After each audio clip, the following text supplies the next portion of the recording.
잠언 1장 10절로 19절 말씀을 같이 받았는데, 악한 자의 유혹을 쫓지 말라, 이와 같은 제목으로 하나님 말씀 같이 은혜 나누고자 합니다.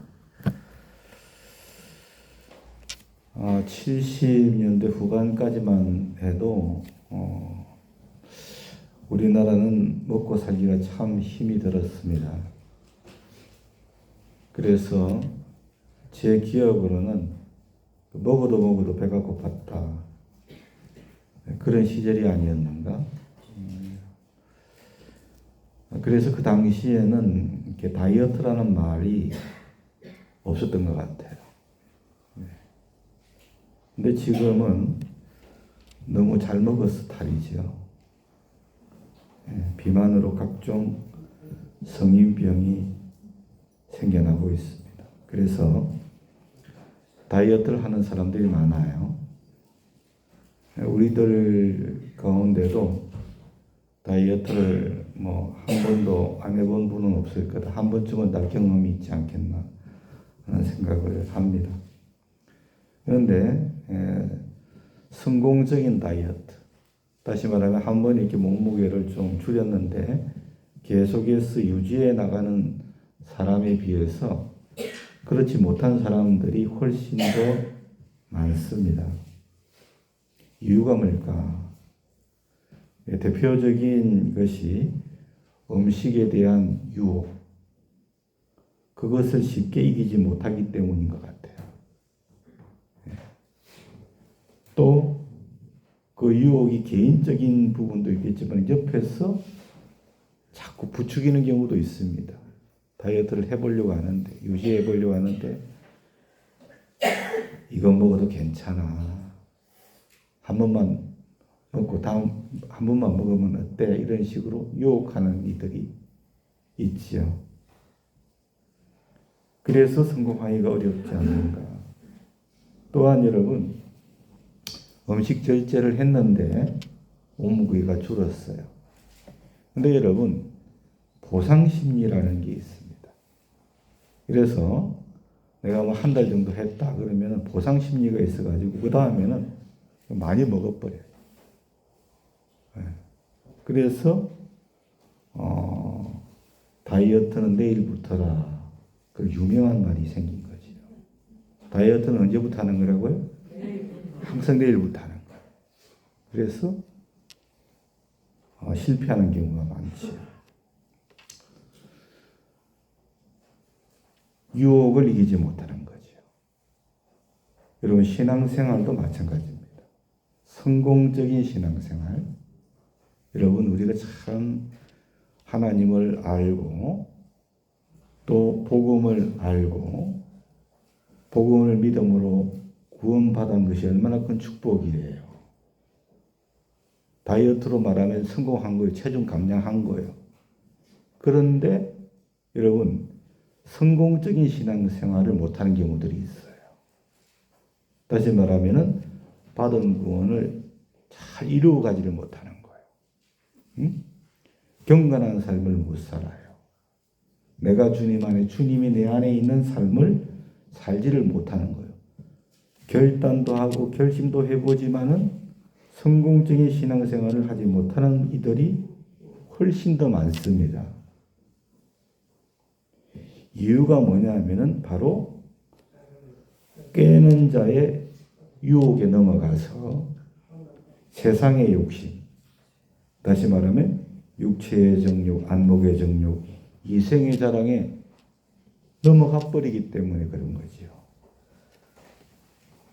오늘 본문의 말씀은 이러한 성공적인 신앙생활을 방해하는 게임의 유혹에 대한 경고의 말씀입니다. 본문 10절부터 19절에서 지혜자 솔로몬은 그의 사랑하는 아들, 지난 시간에 배웠죠? 이스라엘 백성들에게 이 세상에 존재하는 악한 자의 게임을 피하라고 경고를 하고 있어요. 여러분, 잠언 말씀은 우리를 향하신 하나님의 사랑의 메시지입니다.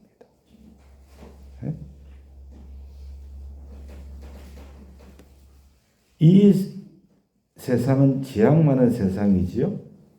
우리가 성공적인 신앙생활을 하기 위해서는 쫓아야 할 것이 있어요.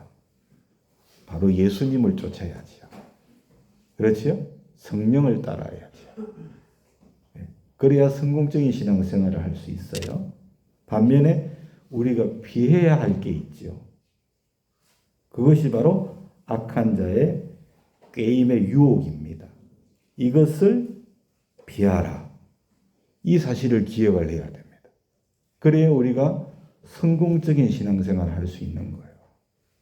다이어트를 말하면 체중 감량하고 계속 그렇게 유지를 해 나가는 거예요. 탤런트들의 몸매가 참 좋지요, 다들. 남자 탤런트들 보면 배 나온 사람이 별로 없어요. 여자도 마찬가지고, 특별히 이제 그런 분들이 가끔은 있긴 한데, 개그맨 중에서는 몇 분 있는 것도 같아요. 근데 여러분, 그분들이 음식 조절을 정말 처절하게 합니다, 보니까. 자기 관리를 철저하게 해요. 절제를 한단 말이에요. 그러니까 그렇게 몸매가 관리가 되는 것 같아요. 저는 탤런트 안 된 거 천만 감사합니다. 예.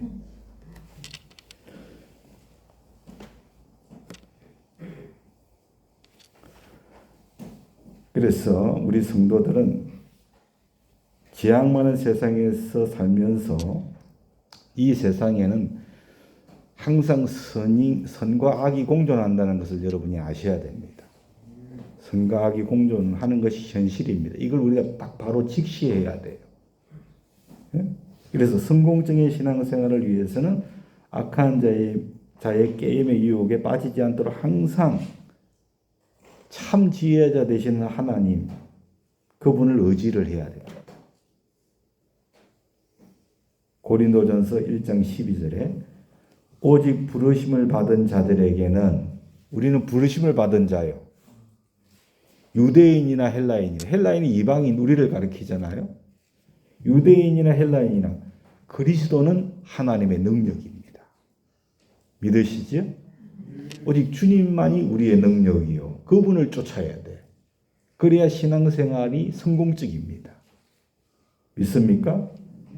하나님의 지혜가 그리스도가 되신다. 믿습니까? 네. 그래서 몇 가지 은혜를 좀 나누겠는데, 첫 번째는 악한 자의 배후에는 사탄이 있다는 거예요. 사랑하는 10절에서 말하고 있는 악한 자가 나오지요? 악한 자는 어떤 사람일까? 이마에 쓰여 있는 것도 아니고, 우리가 어떻게 그 사람이 선한 사람인가 악한 사람인가 알 수 있을까요? 마태복음 7장을 보면 예수님께서는 열매를 통하여 그 나무가 좋은 나무인가 나쁜 나무인가 알 수 있다 그랬죠. 그래서 여러분, 사람도 마찬가지입니다. 삶에서 그가 어떤 열매를 맺고 있는가 주님 안에서 보면은 선한 사람인가 아닌가 알 수가 있지요. 네. 이런 측면에서 본문에서 악한 자도 습관적으로 죄를 범하는 자가 악한 자입니다.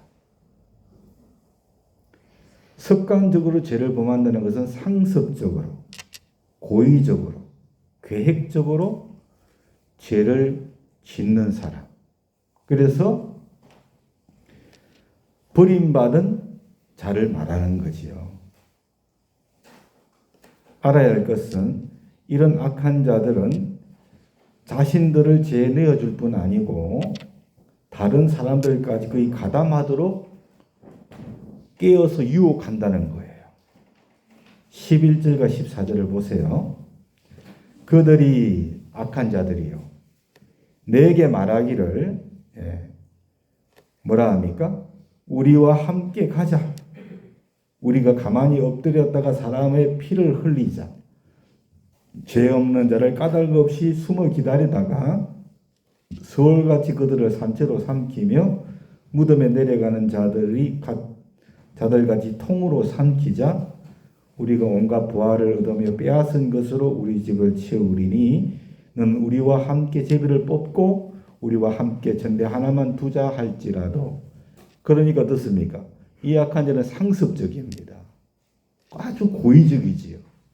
아주 계획적입니다. 그렇지 않습니까? 습관적으로 죄를 범하는 이들이 있는데 자기뿐 아니라 자기만 죄를 짓는 것이 아니라 다른 사람들까지 깨어가지고 죄짓게 만들어버리는 거지요. 중요한 것은 이런 악한 자의 배후 세력이 있다는 겁니다. 이게 참 중요합니다. 예. 드러나는 이면을 우리가 볼 줄 알아야 됩니다. 우리는 이러한 악한 자의 전형이자 배후 세력이 하나님처럼 되고자 했던 교만으로 타락해가지고 하나님의 나라에서 쫓겨난 천사장인 루시퍼라는 걸 우리가 알아야 돼. 에덴 동산에서 아담과 하와를 유혹해가지고 범죄케 했던 뱀, 즉 사탄이 그 배후 세력인 것을 여러분이 반드시 알아야 됩니다. 아시겠죠? 네. 악한 자의 배후에는 사탄이 있는 거예요. 사탄이. 마귀가 있는 거예요. 그래서 요한계시록 12장 9절에 큰 용이 내쫓기니 옛 뱀, 곧 마귀라고도 하고 사탄이라고도 하며 온 천하를 꿰는 자라. 그가 땅으로 쫓기니 그의 사자들도 그와 함께 내쫓기니라. 믿으십니까? 예. 사랑하는 여러분, 아담과 하와를 깼던 이거 뱀이요. 그렇지 않습니까? 예. 큰 용이 내쫓겼어요. 옛뱀 곧 마귀입니다. 마귀.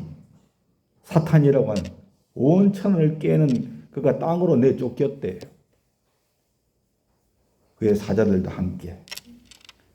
창세기 3장 1절 5절에 그런데 뱀은 여호와 하나님이 지으신 덜 짐승 중에 가장 강교하니라. 뱀이 여자에게 물어 이르되 이렇게 말씀하고 있잖아요. 사랑하는 여러분, 뱀이 사탄이 아니고 사탄이 뱀을 통하여서 하와를 깬 거지요. 그렇지요? 잘 이해하셔야 돼요. 지나가는 뱀을 사탄아 이렇게 하면 안 되고 하나님이 지으신 덜 짐승 중에 하나가 뱀이요. 그런데 그 사탄이 뱀을 통해서 깨었단 말이요.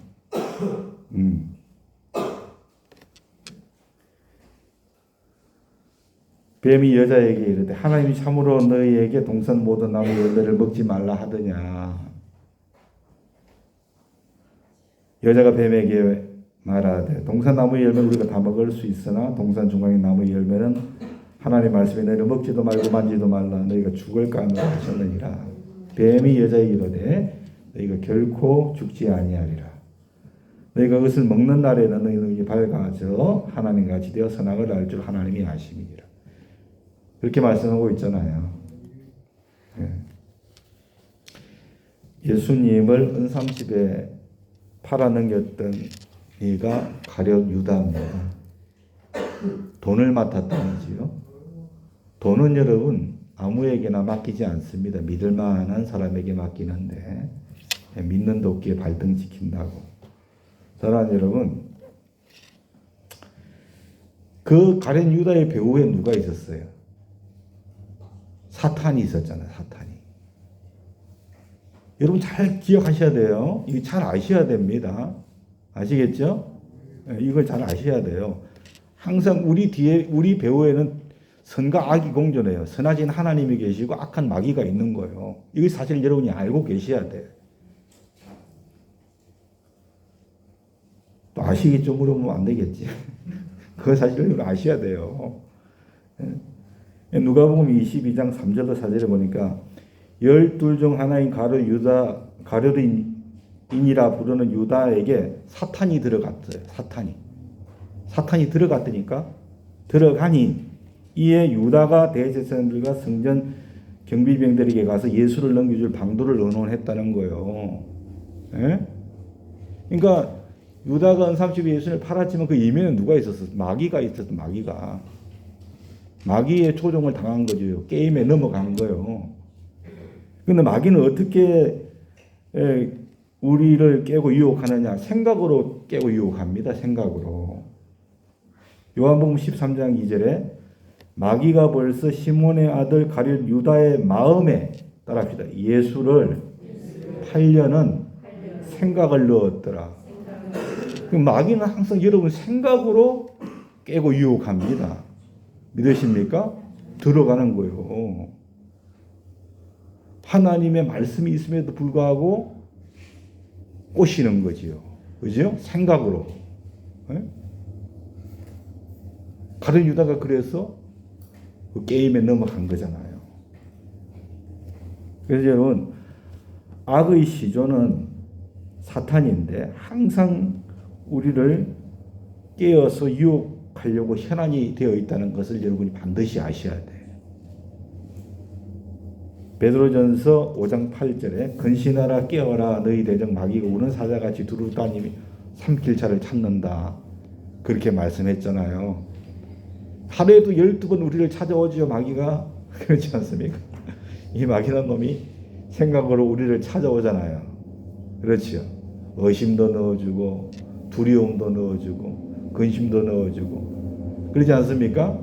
불신도 집어넣어주고 그러죠. 그래서 여러분, 우리의 싸움은 이 세상의 어두운 세력과 공중권세를 잡은 악한 영들이라는 것을 반드시 알아야 돼요. 그런 생각들이 들어올 때 여러분들이 마귀를 대적해서 싸워야 되는 거예요. 아시겠죠? 그래야 신앙생활이 성공적으로 되어질 수 있는 거지요. 에베소서 6장 2절에 우리의 싸움은 이 땅의 사람들에게 대항하여 싸우는 것이 아닙니다. 여러분, 마귀가 그 사람을 통해서 역사를 하는 것이지, 그래서 여러분 그 사람과 싸우면 안 되고 그 사람 이면에 있습니까?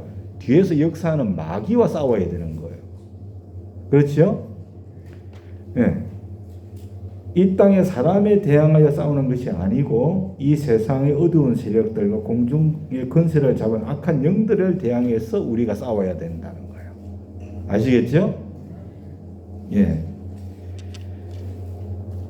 두 번째는 악한 자가 하는 일이 뭐냐 하는 것인데, 앞에서 제가 잠깐 설명을 드렸습니다만은 10절에 보니까 내 아들아 악한 자가 너를 깰지라도 따르지 말라. 악한 자가 하는 일은 뭐 하는 일이에요? 깨는 일이에요. 그렇죠? 깬다고 하는 것은 어떤 말이냐? 달콤한 말로 유혹해서 따라오도록 하는 거예요. 이게 깨는 거예요. 유괴범들이 어린 아이들을 깨서 데려가지요. 달콤한 말로 깨지요. 그렇지 않습니까? 아저씨 따라오면 이거 해줄게 이렇게 하면서. 요즘 부모들이 교육을 잘 시켜서 웬만하면 안 따라갑니다. 예, 그런 사람은 다 안 좋은 사람이야 이렇게 가르치. 예. 그래서 악한 자가 하는 일은 뭐냐? 깨는 거지요. 달콤한 말로 유혹해서 자기를 따라오도록 하는 거지요. 그래서 우리가 알아야 될 게 뭐냐면은 악한 자는 가만히 있는 게 아닙니다. 가만히 있지 않고 적극적으로 신앙의 사람, 불신자는 말할 것도 없고 사로잡혀 있는 것이고, 신앙의 사람들을 깨어서 깨는 일을 한다는 것을 우리가 명심을 해야 돼요. 적극적으로. 아시겠죠? 그 전문으로 하는 일이거든. 이는 그 배후 세력이 깨는 사탄이기 때문에 그런 거지요. 사탄이기 때문에. 그래서 고린도후서 11장 14절 15절에 이렇게 말합니다. 이것은 이상한 일이 아니니라. 사탄도 자기를 광명의 천사로 가장하나니. 깨는 거요. 사탄도 자기를 광명의 천사로 가장을 해. 그러므로 사탄의 일꾼들도 자기를 의의 일꾼으로 가장을 하는 거예요. 아시겠죠? 그것이 또한 대단한 일이 아니라 그렇게 말씀을 하고 있는 것을 보게 됩니다. 자, 그러면 11절 본문 14절을 통해서 악한 자의 깨는 유혹의 말의 내용이 뭔가 하는 걸 우리가 보게 되는데, 핵심이 뭡니까? 남의 눈을 피해서 함께 공모해 가지고 무지한 자의 피를 흘리고 부하를 약탈해 가지고 그것을 서로 나누어 가지자, 이거죠. 네? 이렇게 악한 자는 범죄함으로 상대방에게 가해질 어떤 피해나 아픔 이런 것은 생각하지 않습니다. 절대로. 자기 편의주의로 상대방이 어떻게 되었든지 간에 자기만 잘 되면 된다는 사상이 바로 악한 자들이 가지고 있는 사상인 거예요. 중요한 것은 이러한 사상이 처음부터 살인자요 거짓말장애인 악한 사탄이 그 시조라는 거죠. 이런 사상 자체가 오늘날의 현실 속에서도 흔하게 찾아볼 수 있는데요. 요한복음 8장 44절 45절에 보니까 너희는 너희 아비 마귀에게서 났으니 너희 아비의 욕심대로 너희도 행하고자 하느니라, 그렇게 말했죠. 그러니까 마귀 자식이니까 마귀가 시키는 대로 하는 거지요. 그렇죠? 그는 처음부터 살인자고 진리가 그 속에 없어서 진리에 서지 못하고 거짓말을 할 때마다 제 것으로 말한다. 이는 그가 거짓말장이고 거짓의 아비가 됨이니라. 내가 진리를 말함으로 너희가 나를 믿지 아니하는도다. 그렇게 말씀을 주신 것이지요. 악한 자는 깨는 자입니다. 아시겠죠? 그 배후에는 사탄이 있다는 그 말씀을 드렸는데, 그 사탄이 바로 깨는 자이기 때문에 그런 거예요. 아시겠습니까? 그 깨는 자의 시조가 사탄입니다. 사탄. 처음부터 거짓말하는 자, 진리가 그 속에 없어요. 네? 그렇기 때문에 그런 것이다 라고 하는 것이죠. 그래서 우리 성도들은 이러한 사실에 주의해서 악한 자의 계계에 넘어가서는 안 될 줄로 믿습니다. 그 배후에 세력이 있음을 알고서. 믿으십니까? 예. 그러므로 우리는 악한 자의 게임 그 유혹이 있을 때 마귀가 우리 생각으로 넣어줄 수도 있고 사람을 통해서도 그렇게 유혹할 수 있거든요. 그렇죠? 소극적으로 대처하지 마시고 그러면 안 되고 적극적으로 지혜와 훈계를 쫓아서 그 게임을 대적해야 될 줄로 믿습니다. 야고보 4장 7절에 그런즉 너희는 하나님께 복종할지어다. 따라합시다. 마귀를 대적하라. 그리하면 너희를 피하리라. 여러분 대적해야 됩니다. 믿으십니까? 예? 악한 생각이 들어올 때 대적해야 됩니다. 가만히 있으면 안 돼. 사탄아 물러가라. 대적해야 될 줄로 믿습니다. 의심이 들어올 때, 두려움이 들어올 때도 사탄아 물러가라고 대적을 해야죠. 가만 내버려 두면 안 되지요. 사람을 통해서 유혹해도 우리는 사탄, 마귀를 대적해서 물리쳐야 될 줄로 믿습니다. 예수님께서 베드로에게 뭐라고 했습니까? 지금으로 지금 목사인데 사탄아 물러가라고 했잖아요. 예? 대적을 해야지요. 참 중요하다는 말을 자주 하는데 중요한 사실은 이런 악한 자들의 악의 근원이 뭐냐면은 담심이라는 거예요. 담심. 뭐라고요? 담심. 그러니까 마귀가 우리에게 생각으로 심어주는 게 뭐냐면 담심이요. 담심. 예? 곧 육신의 정욕, 안목의 정욕, 이생의 자랑이지요. 악한 자들의 악의 근원이 담심, 곧 우상 숭배라는 걸 우리가 알아야 됩니다. 19절에 뭐라고 했습니까? 오늘 본문에 이익을 탐하는 모든 자의 길은 이랬지요. 담심이요. 담심. 악의 근원은 담심입니다. 그리고 골로새서 5장 3절에 그러므로 땅에 있는 지체를 죽이라. 곧 엄난과 부정과 사욕과 악한 정욕과 담심이니. 따라서 담심은 우상 숭배니라. 믿습니까? 예. 그러니까 악한 자의 마음의 근원은 뭐냐면은 담심, 곧 우상 숭배입니다. 마귀가 항상 우리 마음의 생각으로 심어주는 게 뭐냐? 담심, 우상 숭배. 이걸 심어주는 거거든요. 그게 아주 근본적인 것이거든요.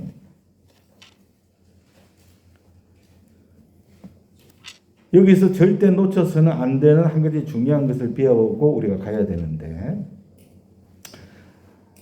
악인의 근원인 담심, 곧 우상 숭배에 대해서 우리가 바로 알고 넘어가야 됩니다. 우리가 생각할 때 여러분 우상 숭배하면 떠오르는 게 뭐가 있어요? 금송아지. 그죠? 우상 숭배하면 금송아지가 떠오르죠? 무슨 의미냐면 우리가 생각할 때 우상 숭배하면 어떤 형상을 만들어 놓고서 뭐 부적을 걸어 놓고서 하나님이 아닌 다른 그 무엇을 섬기는 그런 어떤 형상물, 그것을 우리가 우상이라고 생각을 하지만 하나님께서 보시는 관점에서는 그것도 물론 우상이지요. 우상 숭배인데 또 다른 우상이 하나 더 있어요. 그것이 바로 악한 자의 근원이 되는 우리 마음속에 있는 담심이 우상이에요. 아시겠죠? 담심이 우상이요. 담심이 우상 숭배야. 빌립보서 3장 19절에 그들의 마침은 멸망이요 그들의 신은 배요. 그들의 신이 배래요. 갓 하나님이 배라. 그들의 신은 배요. 그 영광은 그들의 부끄러움에 있고 또 땅의 일을 생각하는 자라 그렇게 말을 했는데, 사랑하는 여러분, 우리 안에 있는 내 이 배, 영어로 말하면은 스토머지. 이 내 배가 우상입니다. 내 배가 우상입니다. 우리 배가 우상이요. 이것이 얼마나 무서운 우상인지 빌립보서 3장 19절에서 바울은 이 문제를 경고하면서 2중 3중으로 경고를 합니다. 담심고 우상이, 숭배가 얼마나 이게 무서운 것인가. 빌립보서 3장 18절에서 이렇게 말합니다. 내가 여러 번 너에게 말하였거니와 여러 번 내 배가 우상이다. 내 담심이 우상이다. 여러 번 말을 한 거예요. 여러 번. 여러분 우상 숭배라는 게요. 어떤 형상을 만들어 놓고 저라고 예배하는 게 그게 우상 숭배의 전부가 아니에요. 이걸 저와 여러분이 잘 아셔야 돼요. 마음의 담심이 우상 숭배예요. 그래서 여러 번 내가 너에게 말했다 이거예요. 이제도 눈물을 흘린다. 눈물을 흘리면서 그냥 말하면 안 들으니까 너무 답답해갖고 눈물을 흘리면서 내가 말하는데 여러 사람들이 그리스도의 십자가의 원수로 행하느니라. 믿습니까? 우상 숭배 예수님 앞에 원수 아닙니까? 하나님 앞에 우상 숭배 원수 아닙니까? 담심으로 그리스도의 원수로 행한다 그랬어요. 우상에게 절하고 숭배하고 금송아지 만드는 이것만이 십자가의 원수가 되는 게 아니고 우리의 배를 섬기는 거. 그죠? 그 담심이 우상 숭배 중에 우상 숭배인 거예요. 우리 배를 위하는 게. 우리 배가 신이야. 우리 배가 하나님. 이 담심이 얼마나 무서운 우상 숭배인지 바울이 이렇게 경고하고 있는 것이지요. 그래서 디모데 전서 6장 10절에 보니까 돈을 사랑함이 일만하게 뿌리가 되나니 이것을 탐내는 자들은 미혹을 받아 믿음에서 떠난 많은 근심으로 자기를 찔렀도다. 그렇게 말을 했는데 내 안에 있는 담심, 그죠? 내 안에 있는 담심, 나를 지나치게 위하고자 하는 마음, 이런 생각들을 사탄이 우리 생각 가운데 매일같이 넣어주려고 하는 거예요.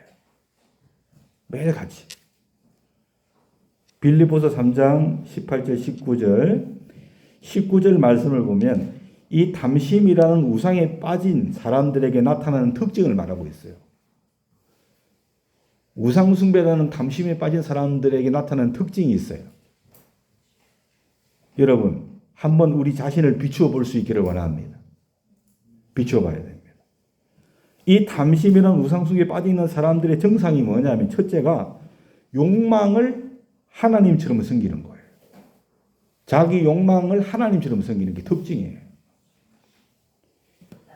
사회 문제가 되기도 하지만 여러분, 뭐 작은 예를 들면 주차 문제도 이런 것이 아닌가 싶어요. 주차 문제도. 그렇죠. 다른 사람 전혀 배려하지 않고 나만 주차 그냥 쉽게 해놓으면 된다. 이런 사람들. 주차 공간을 2칸씩이나 차지해버리는 사람들. 있지요? 네. 장애인 주차장에다가 주차해버리는 사람들. 이런 사람들. 네? 자기 욕망을 하나님보다 더 그냥 섬기는 거지요. 욕망을 하나님처럼 섬기는 거예요. 자기 마음대로 그냥. 어? 교회를 택할 때도 내 편리, 내 유익, 나에게 얼마나 편리를 제공해주고 나에게 얼마나 유익을 줄 수 있는가, 그런 교회를 찾고,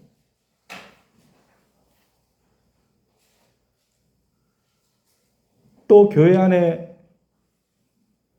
여러분 누가 나를 기쁘게 해주는 목사인가?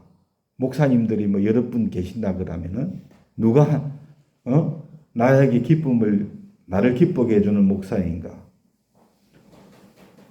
목사가 뭘 어떻게 하는지가 중요한 게 아니라 그가 나에게 얼마나 주목하고 있느냐, 이게 중요한 거. 목사님이 나를 섬기고 있는가? 모든 초점이 자기 중심으로 되어 있는 거. 이거 우상숭배지요. 네? 저는 목사도 마찬가지라고 생각합니다. 저는 특별히 목사들이 이 말씀을 가장 두려워해야 된다고 생각해요. 왜냐하면 목사들이 내가 이렇게 열심히 설교로 준비를 하고 내가 이렇게 뛰어다니고, 저는 아니죠. 저는 뛰어다니지 못하니까. 내가 이렇게 열심히 뛰어다니고 내가 사람들을 만나고, 이것이요, 이렇게 하는 사역이 목사 자신의 배를 숨기는 행위가 될 수 있기 때문에 그래요. 네? 어떻게 해서든지 사람들에게 인정받고 싶어 하고, 어떻게 해서든지 자기가 다른 목사들보다 더 유능하다고, 그래서 그 열매를 내가 받고 누리고 싶어 하고, 그 열매를 인정하지 안 해주면 내가 화가 나고, 표면적으로 드러나는 이 성직마저도 여러분, 결국은 그 목사들이 어떻게 잘못되면 자기 배를 채우는 자가 됩니다. 자기 배를 채웁니다. 자기 중심이 될 소지가 아주 높아요. 제가 봤을 때는 큰 교회는 더 그럴 확률이 높다고 생각합니다. 작은 교회보다. 그래서 이게 무서운 거예요. 담심이 무섭단 말이에요. 이게. 자기도 모르게 그냥 그렇게 돼버리는 거예요. 네? 자기의 욕망을 하나님보다 더 섬기는 거예요. 하나님. 그 안에는 하나님이 없어요.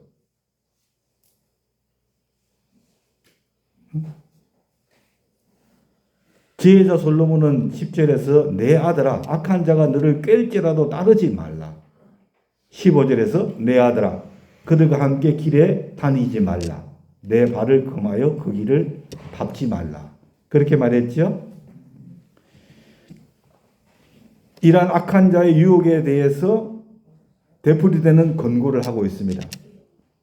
다시금 그 아들 이스라엘 백성들에게 관심과 사랑을 표현하면서 어리석은 자의 길, 그 악한 자들의 생활과 행동 방법을 본받지 말라고 권면을 하고 있는 것이지요. 이걸 우리가 잊지 말아야 될 줄로 믿습니다. 중요한 것은 이러한 권고는 너무나 적극적이어서 발을 금하며 그 길을 밟지 말라. 다시 말해서 유혹의 시초에서부터 악을 철저하게 거절하라는 거예요. 아시겠죠? 네? 그렇게 말씀을. 그래서 시편 119편 101절에 내가 주의 말씀을 지키려고 발을 금하여. 발을 금한다. 모든 악한 길로 가지 아니하여 싸우며. 믿습니까? 적극적으로 그런 유혹에서 대처를 해라. 대처를 해라. 데살로니가전서 5장 22절에 따라합시다. 악은 모양이라도 버리라. 예. 그렇게 말씀하고 있습니다. 여러분, 저도 앞에 제가 목사님들이 정말 주의해야 된다고 말씀을 제가 드렸지만은, 저도 작은 교회지만은요, 설교 말씀을 전하고요, 나면은 저는 은근히 은연중에 은혜 받았습니다 라는 말을 기대하는 부분들이 없잖아 있는 것 같아요. 은혜 받았습니다는 말을 못 들으면 너무 서운한 것 같아요. 여러분, 저를 너무 이상적인 목회자로 생각하지 마십시오. 그때마다 저는 사탄아 물러가라 그럽니다. 사탄아 물러가라. 하나님이 영광 받으셔야지. 네? 그러면서 저 자신을 추스려요. 은혜 받고 안 받고 그게 그 말이 저한테 뭐가 그게 중요합니까? 중요한 게 아니에요. 하나님이 영광 받으셔야지. 네. 주의 말씀을 지키려고 발을 금하고 모든 악한 길로 가지 아니하도록 했습니다. 악은 모양이라도 버리라. 두 번째 특징은 뭐냐면, 탐심이라는 우상숭배에 빠진 이들의 두 번째 특징은 그것이 얼마나 수치스러운 일인지를 모른다는 거예요. 그게 자기 중심적인 그런 생각과 삶이 얼마나 수치스러운가를 몰라. 욕망을 하나님보다 더 숨기는 게 부끄러운 것인지 모른단 말이에요. 그게 특징입니다. 빌립보서 3장 19절 중반절에 그 영광은 그들의 부끄러움에 있다 그랬어요. 네? 여러분, 사람이 부끄러움을 모르면 저는 끝난 거라고 생각합니다. 그렇지 않습니까? 잘못을 지어놓고도 부끄러운 줄 몰라요. 그럼 끝난 거예요. 그런 수치를 수치로 알아야지 목사가 그런 생각을 부끄러운 줄 모르면은 안 됩니다. 예. 그래서 여러분, 목사님들 중에는 목사들이 그러니까 한국 교회가 오늘날 이 모양이 됐다 그렇게 말하는 분들도 있어요. 공감이 가지요. 예. 전혀 가지 않는 말이 아니라고 생각합니다. 목사들이 자기 배를 숨겨. 내가 이렇게 열심히 설교 준비하고 이렇게 뛰어다니고 사람들을 만나고 이렇게 하고 있는데 인정을 안 해주네.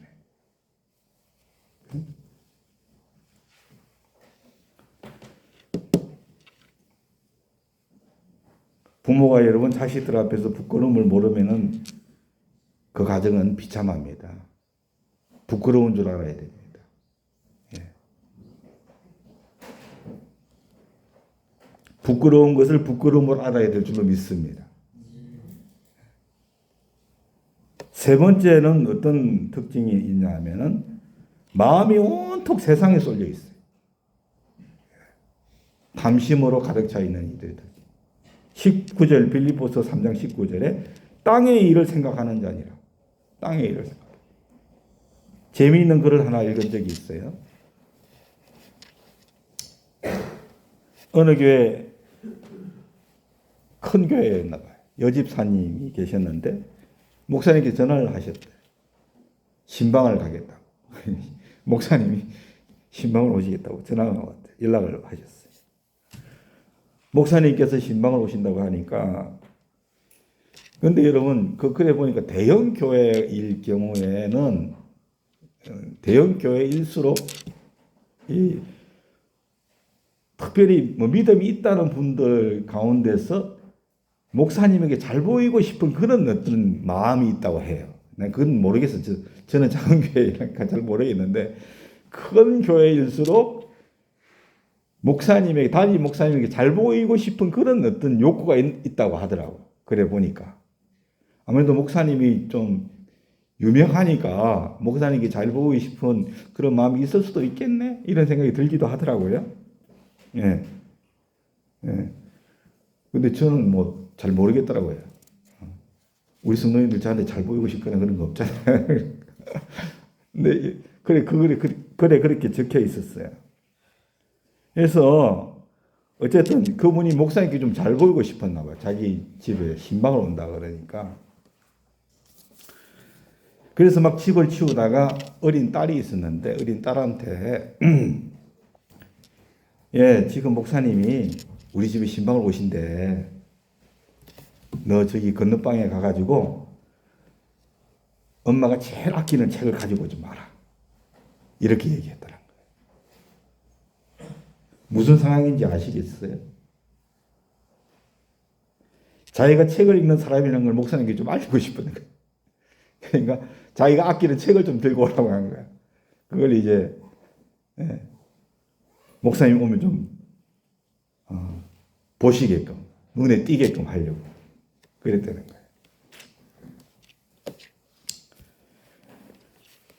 딸에게 그 심부름을 시켰더니 딸아이가 쪼르륵 갔대요. 가서 건너방에서 딸아이가 책을 들고 왔는데 엄마한테 딱 내미는데 현대백화점 카탈로그를 들고 왔더니 현대백화점 카탈로그를 들고 왔더니 엄마가 가장 자주 봤던 모양이야. 그러니까 그걸 들고 왔더라는 거예요.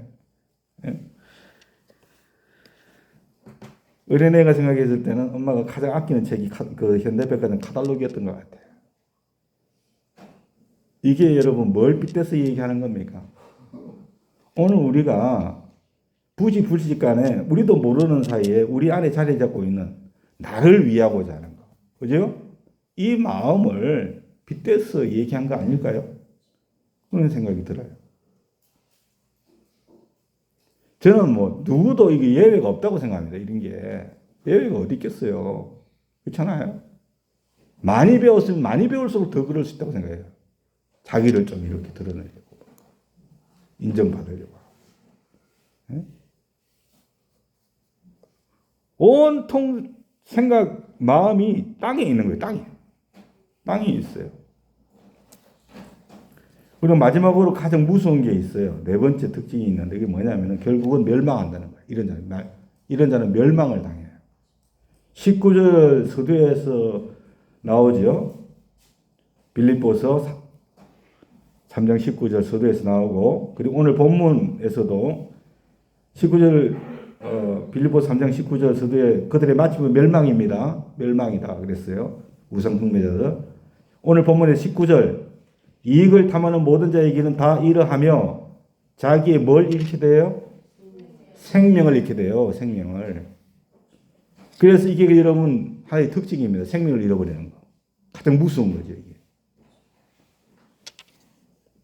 여러분 그렇기 때문에 사탄이 어느 순간 우리 마음에 심어놓는 탐심이라는 우상을 우리가 방치해서는 안 됩니다. 안 되고 단호하게 대처를 해야 될 줄로 믿습니다. 좀 오래전의 일인데 보험금을 노리고서 남편과 시어머니를 살해한 며느리가 있었어요. 여러분 그 사건을 저는 보면서 그 여자가 10대, 20대 때부터 신혼 초부터 그런 악한 마음을 가지고 있었을까? 그렇지 않다고 생각합니다. 좀 가난하게 살고 힘이 들고 어려우니까 그러다 보니까 원망하고 불평하는 마음이 생기다 보니까 거기에 사탄이가 둥지를 튼 거지요. 그렇지 않습니까? 둥지 트는 걸 방치를 해두니까 이것이 점점 자라가지고 그런 상황을 만들어버린 거지요. 여러분 새가 우리 머리를 날아다니는 거 우리가 어떻게 할 수 없잖아요. 근데 새가 우리 머리에 둥지를 트는 것은 우리가 막을 수는 있지요. 그죠? 그걸 내비두고 있으면은 결국 우리 머리에다가 새가 둥지를 트는 거예요. 사탄이가. 예. 서울에 어느 대형 교회 좀 10,000명 이상 모이는 교회인데 그 목사님 설교를 들어보니까 자기는 길을 가면서도 제가 좀 그분의 참 그림이 좀 존경스럽더라고요. 그 목사님은 길을 가면서도 자기 이름을 부르면서 이런데요. 너 여기서 더 욕심내면 너 인간이 아니야. 그렇게 말씀하시면 자기한테 자기가 너 여기서 더 욕심내면 너 인간도 아니야. 그런 어색한 명령을 자기한테 얘기를 한대요. 그렇게 설명을 들었어요. 지금 이 정도쯤이야 뭐 교회가 이렇게 큰데 뭐 내가 뭐 이 정도 좀 더 욕심내는 거 뭐가 문제야? 그 말이 맞을 수도 있지만 그걸 방치하다 보면 그것이 자기를 잡아먹는 괴물이 될 수 있기 때문에 자기한테 그렇게 스스로 얘기를 한다는 거예요. 그 말이 저에게도 와닿더라고요. 결국에는 멸망할 수밖에 없구나. 그런 것이 아닌가 하는 것이죠. 그래서 사랑하는 여러분, 지혜자 솔로몬이 내 아들, 사랑하는 이스라엘 백성들에게 첫 번째로 여러분 한 권면이 뭡니까? 아버지와 어머니의 말씀에 청종하고 순종하라는 거. 믿으시죠? 오늘 두 번째가 뭡니까? 악한 자의 게임에 넘어가지 마라. 믿습니까? 아멘. 악한 자의 유혹을 쫓지 마라. 그렇게 권면하고 있는 줄 믿습니다. 예. 악한 자의 배우는 사탄입니다. 기억하세요? 그는 우리에게 우상 숭배를 심어줍니다. 결국에는 멸망시켜버리는 것입니다. 단호하게 대처하십시오. 할렐루야.